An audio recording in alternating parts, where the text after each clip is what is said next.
Hi, I'm Jess and I'm a senior designer at Pearlfisher and I've been working here for just under 4 years now. Hi, I'm Mike. I head up the 3D team at Pearlfisher. I've been working here about 4 years as well. Originally, and kind of Pearlfisher has been known as a sort of packaging design agency, but I think especially over the last few years, and I don't think any designer here would kind of refer to themselves as a packaging designer. I think we're all designers.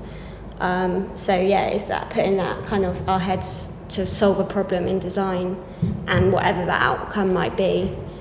We might have special skills in certain areas, but I think everyone who works here, even like strategy, they kind of input a lot as well within our design process and give their viewpoints, and we listen and we all kind of work together. So I think as long as you have a creative outset and a design intention, I think we all kind of are on the same boat in that sense.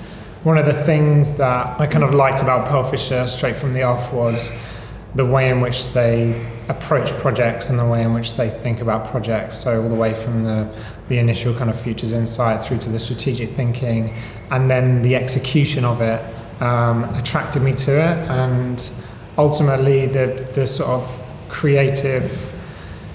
the variety of creative skills that we have in the building is a constant sort of driving force. So, ideas come from anywhere, but we have a team of people upstairs, of which Jess is one of them, who have the ability to be able to execute things in their own kind of individual way, with the brand and with the sort of wider team that we have at Pearlfisher. The best design, the best answers and solutions always come through us working very closely with our clients. We're able to understand their needs and their wants and the problems they have within their own business, and often kind of challenge them on that as well. So the briefs that we're given from our clients are sometimes open to interpretation, which is something that we work on. Wagamama as a case study for us is a great example of that. And just to open up the scope of thinking. So as well as immersing, there is the initial kind of ideation, concept creation, development, refinement, and kind of realization. So we follow a kind of logical pattern of process within design. And the output can vary totally. I mean, as Jess was saying, we're working on more and more a bigger sort of variety of projects. So whether that comes down to something a little bit more familiar in terms of packaging, or it's something a little bit more kind of experiential, so branded environments or duty-free experiences, all these kind of things.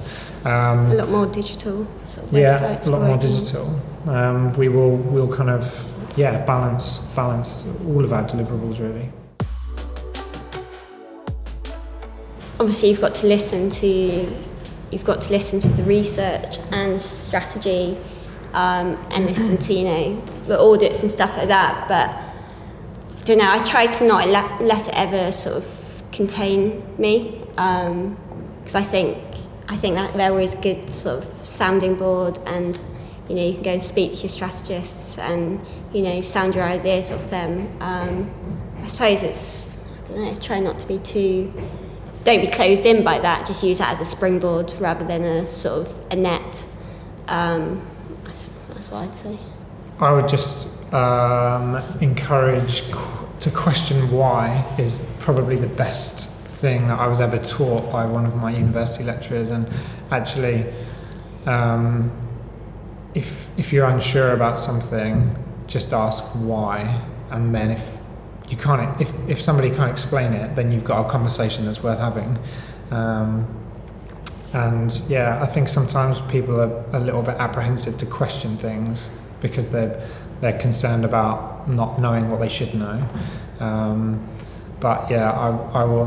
One of my favourite things about designers is that they're kind of, if they're nosy. So Jess will be in the studio, like walking around, peering over somebody's shoulder, looking at what they're doing, and like an inquisitive nature is inherent in a lot of creative output. So I would just encourage people to keep questioning why.